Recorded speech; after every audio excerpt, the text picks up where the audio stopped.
Ang tunay na kwento tungkol po sa nakahukay, nakakuha ng gold bar o Yamashita treasure mismong sa tubig nakababad. Kaya tutok po kayo, panoorin po ninyo hanggang sa matapos ang video na ito para po magkaroon tayo ng idea.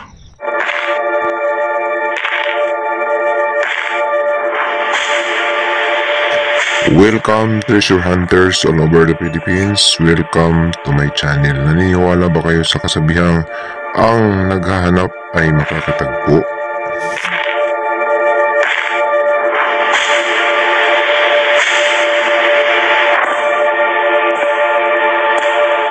Welcome back again sa aking channel mga ka-treasure hunter. Luzon, Visayas, Mindanao, tayo na naman po ay magbabalik sa isa na naman pong napakagandang topic tungkol po sa Yamashita treasure hunting. At ang ating topic po na ibabahagi sa inyo sa araw po na ito ay tungkol nga po sa tunay na kwento, hango po sa tunay na karanasan ng akin pong kapitbahay na nakahukay, nakakuha po ng Yamashita treasure ng mga gold bars mismong nakababad sa tubig.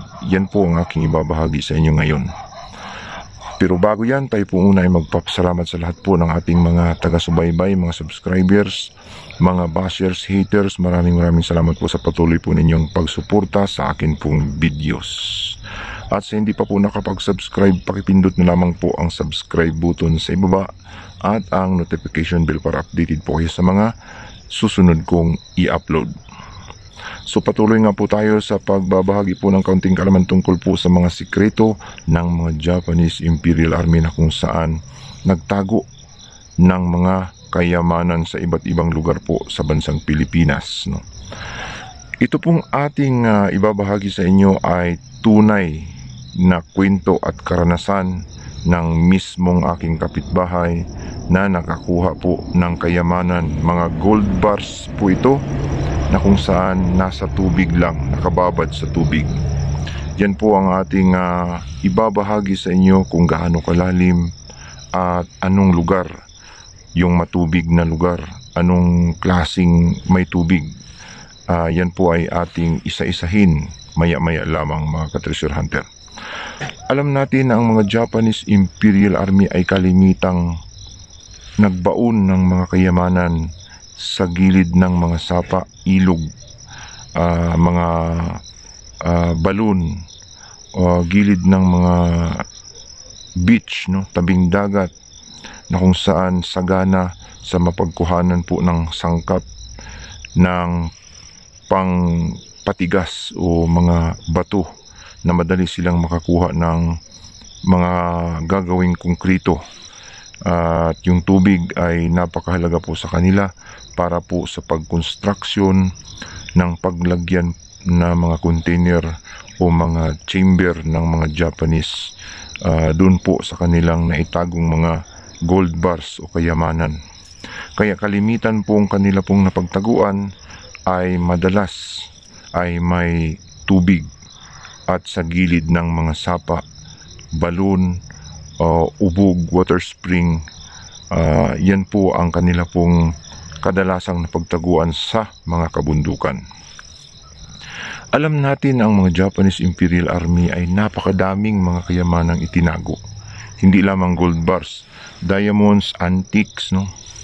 Buddha, platinums, palladiums, mga iba't ibang klasing sangkap sa pangdigma ng mga mamahalin katulad po ng mga plutonium bars, no, uranium bars, no, na kung saan nagamit po nila sa pakikipagdigma. Kabilang po ang nickel babit, mga lead na kung saan madalas ginagamit sa paggawa po ng mga bala, ay kabilang din sa mga treasure na naitago po ng mga Japanese Imperial Army.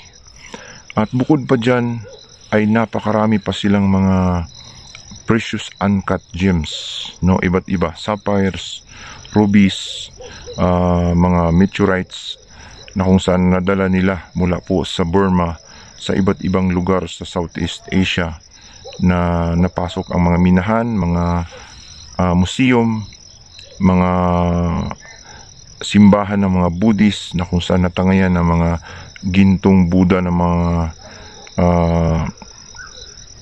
nakuha nila mula po dyan sa mga bansa na yan sa Southeast Asia. At dito nga na itago sa kabundukan po ng Pilipinas, no, sa Luzon, Visayas at saka Mindanao. So napakarami pong kayamanan, no? Dalawang klase ang ibinaon ng mga Japanese Imperial Army. At na-divide po sa dalawang grupo ang nagtago. Ito po ay ang mga Koreano na kabilang sa kanilang hanay sa kanilang grupo. Mga sandatahang lakas ng Hapon ay dalawa ang kanila pong grupo. Ito po ay ang mga Koreano nga at ang mga Japanese soldiers, no? At sila ay nang bihag ng mga tao. Pinapatrabaho nila habang iba rin yung nakikipagdigma. Habang nakikipagdigma ay iba rin ang nagbabaon. Kaya napakahirap ang pagtuklas o paghahanap ng itinagong kayamanan ng mga Japanese Imperial Army kapag na-engineer, no? Ginawa ng mga prisoners of war, sapagkat ito ay planado talaga na paghandaan ng maigi. So dalawang klase din ang kanila pong naitago nga. Ito po ay ang malalim at ang mababaw.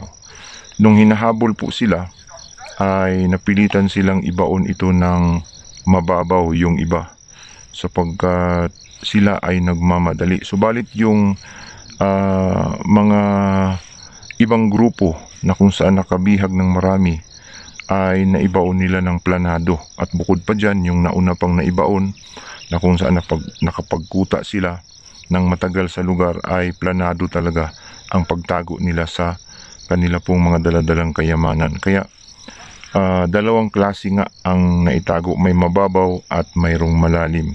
Kaya swerte po kapag mababaw ang atin pong nahanap. At isa pang pwede nating matuklas ay ang binaon po ng mga Koreano, sapagkat ang mga Koreano ay nagbaon lamang sila ng 30 to 70 feet. Ang mga Japanese ay marami silang binaon na medyo malalim, nakatanil ng malupit. Mayroong 5 kilometer na tunnel, mayroong 7 kilometer na tunnel sa ilalim ng bundok, at mayroong 20 kilometers pa sa bandang Luzon, lalong-lalo na sa Benguet. Yan po ay nalaman natin sa isang source, no, mula po sa mga Japanese Imperial Army secrets, na mayroon pa silang tunnel na hindi nabuksan sa Luzon na 20 kilometers. Yan ay nadinig ko sa isa pong may amo na nakakaalam po sa mga mapa ng mga Japanese Imperial Army. So paghapon ay pahirapan, at kung may mababaw man, yun ay ang nagmamadali sila. So ito pong nahukay ng atin pong kapitbahay o aking kapitbahay ay mababaw, hindi po ito malalim. At kabilang po ito sa posibleng nagmamadali, ito pong mga Japanese Imperial Army. Saan ito naibaon, no? Naibaon po ito sa water spring, kung saan po lumalabas yung iniinom na tubig, no? Yung malinis, preskong tubig na iniinuman ay doon inilagay ng mga Japanese Imperial Army sa clay, no? Mismong doon sa nilalabasan ng tubig, no? Nakahalo lang sa clay ang pinaglagyan, sa lalim lang na 10 feet, mga ka-treasure hunter. Napakababaw. At ito nga, nadiskubre ng ating ka-treasure hunter, hindi naman akalain ng ating pong ka-treasure hunter na mayroon treasure dito, sapagkat ito po ay ipinagawa lang niya na parang swimming pool, no? Nagpagawa lang siya ng swimming pool sa lugar, at aksidente lang na nadiskubre niya na may mga gold bars na nakasapin, na nakahalo sa palanas o clay, na kung saan doon po lumalabas ang tubig na tinatawag na water spring, ubog na pinag-iinuman. So nung nagawa niya itong swimming pool, ay nabigla ang siya sa kanya pong nakita na nakuha niya yung mga gold bars, no, na madami na nakasahig sa palanas o clay. Ang kulay ng clay ay hindi po natin naalam mula po sa kanya. Ang lalim ay 10 feet. So ang mga sign, markers po sa paligid ay mga isda, no? Hugis isda na mga bato at mga bilog-bilog na may tuldok. Yan po ang mga sign na nasa paligid. So swerte ng atin pong ka-treasure hunter na hindi siya naghahanap, hindi po siya Yamashita treasure hunter. Siya ay mapalad na nakakuha ng Yamashita treasure. So nung nakuha niya ito ay nagpakain siya, no, namigay siya, subalit may nalagas pa rin sa kanyang pamilya, no? Nawala yung kanyang, dinig ko, nawala yung kanyang mga anak, pati yung pamilya niya nasira. Yun ang dahilan siguro nung nakuha niya ang gold ay nangyari sa kanyang buhay yun. Ganun pa man, swerte pa rin sapagkat nakuha niya yung gold bars na hindi niya akalaing mayroon pala doon sa ubog o water spring na kung saan pinag-iinuman. Ito pong lugar na ito ay yung napagkuhanan ay gilid po ito ng kalsada, mga ka-treasure hunter. Kurbada din ang kalsada na ito, no? Parang nag-letter S yung kalsada. Pakurbada siya. At doon sa gilid mayroong lumalabas na tubig. Doon siya nagbahay, nagpagawa ng swimming pool at aksidenteng nakuha niya ito pong mga gold bars ng Yamashita treasure. So, ang mali natin, hindi natin inalam yung ilang piraso at hindi rin niya sinasabi kung ilang piraso. Maaring marami ito, mga ka-treasure hunter. Posibleng mayroon pa ito. Ito pong mga ganitong klaseng mga sistema sa pagkabaon. Ito pong mga nilalabasan ng tubig na iniinom sa kabundukan, lalong-lalo na yung mga balon na luma, ubog na luma, yung nilalabasan ng tubig, may mga palanas na makikita, ay posibleng meron din ito, may kaparihas din ito, sapagkat ito po ay mga naibaon na patakas na ang mga Japanese Imperial Army na wala na silang opsyon na paglagyan maliban doon na lamang sa mga water spring, ubog na kung saan pinag-iinuman ng mga tao. So malinaw po, mga ka-treasure hunter, na marami pa ito, no? Sapagkat marami akong nakikita sa mga kabundukan na mga pinag-iinuman ng mga tao na may mga sign sa paligid, markers, na posibleng may ganito ding klase na nakalagay mismong sa nilalabasan ng tubig, no? Nandyan lang sa mga clay, nakahalo, walang box, no? Walang balot, nakalagay lang sa mga clay. At yan nga ang gold bars ng Yamashita treasure. So sana po ay nakapagbigay na naman tayo ng napakagandang topic, idea tungkol po sa paghanap na itinagong kayamanan ng mga Japanese Imperial Army. Sana ay nag-enjoy na naman kayo dito po sa aking naibahagi sa inyo. Sa lahat po ng mga magagaling, pwede po kayong magdagdag po ng inyong mga pananaw dito po sa ating naibahagi. At sa inyo pong mga karanasan, pwede po ninyong i-comments sa ating pong comment section sa ating YouTube channel.